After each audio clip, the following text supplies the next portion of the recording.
வாழ்வோம் வாழ்வு. உடம்பு எப்படி இருக்குதுன்னா 10 வித தசவாயினால் இருக்கிறது. 10 வித தசவாய் நிரம்பி இருக்குது. கண்ணுல, காதுல, மூக்குல இல்லையா? அப்போ இந்த வாயுவை பிரிக்க தெரிந்தால் காற்று என்ன பண்ணும்னா உடம்புடைய சதைகளை எல்லாம் அது அரித்து விடும், கரைத்து விடும். நீங்க நல்லா பாருங்க, உடம்புல நீங்க வலதுபுற வாசியே போட்டிக்கிட்டே இருக்கணும்னு வைங்களா.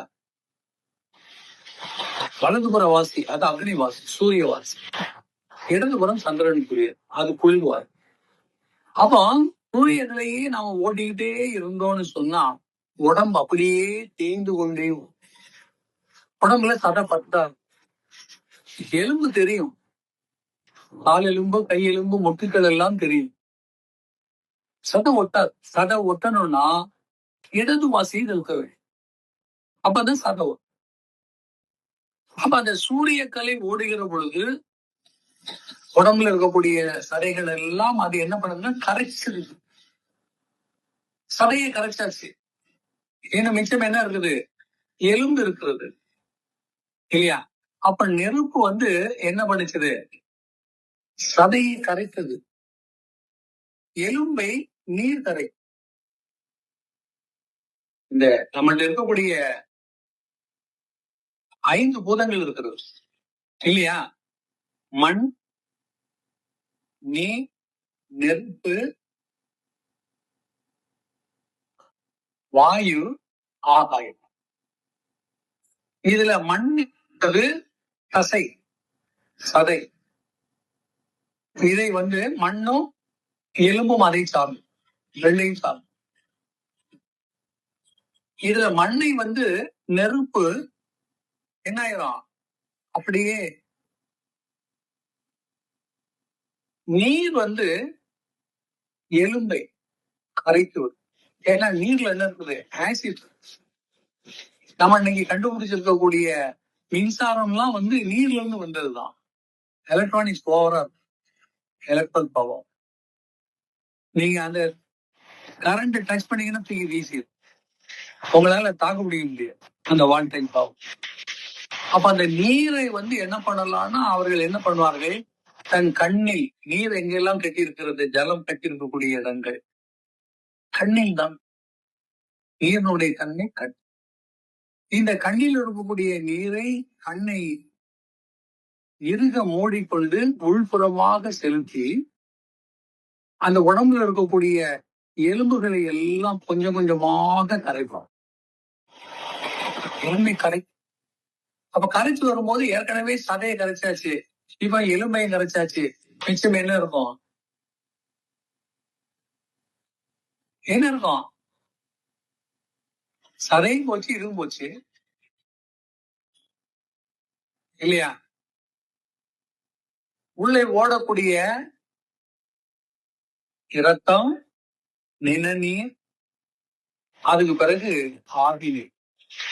இந்த மூன்றையும் காற்று பார்த்து போய் காற்று என்ன செய்யும்? அந்த ரத்தத்தை, நிணநீரை, ஆவிய இந்த காற்று அப்படியே காணாமல் செய்யுது. நீங்க நல்லா பாத்தீங்கன்னா தெரியும், கடல் குளத்துல இருக்கக்கூடிய நீர் வச்சுக்கிறது. ஏன்னா எங்க வச்சுக்கிறது? சூரிய வெப்பத்தால் நம்ம சொல்றோம். காற்றின் காற்றுதான் அதை என்ன பண்ணும்? அப்படியே காணாமல் காற்று தந்தா. அப்ப மிச்சம் என்ன இருக்கும்?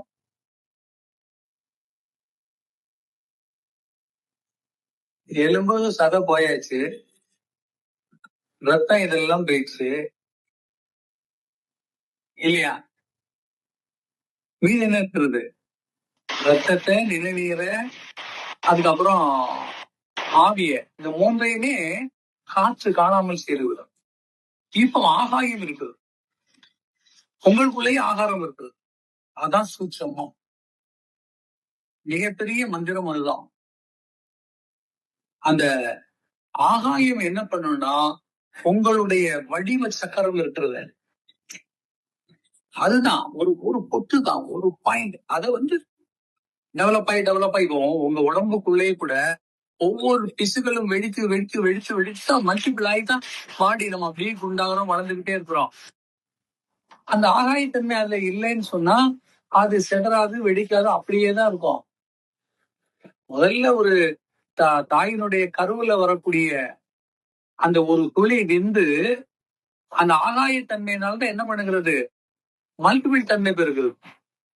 அப்போ உங்கள்கிட்ட நிச்சயம் இருக்கக்கூடிய இந்த எதுன்னு சொன்னா சக்கர சுழற்சி.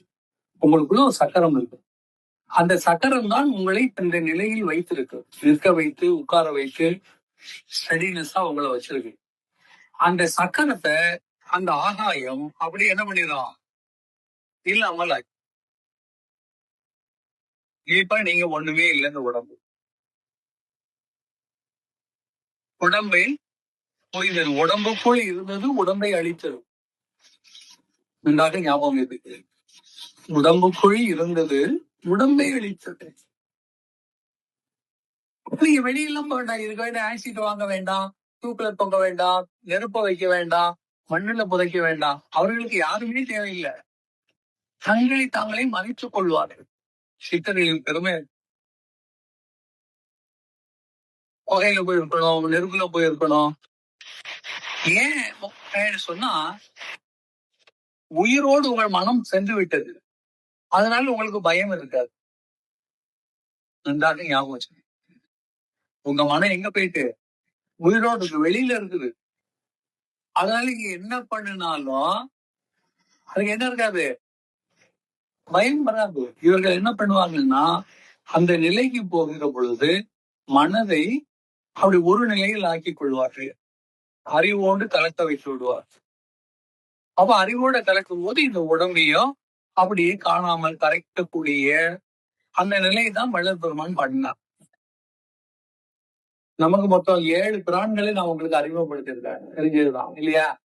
7 பிரான்கள் வந்து ஒன்று சிவபிரான், இரண்டாவது வந்து கண்ணபிரான், மூன்றாவது புத்தர் பிரான், 4 இயேசு பிரான், 5 நபிகள் பிரான், 6 வந்து வள்ளுவர் பிரான், 7 வள்ளலார்.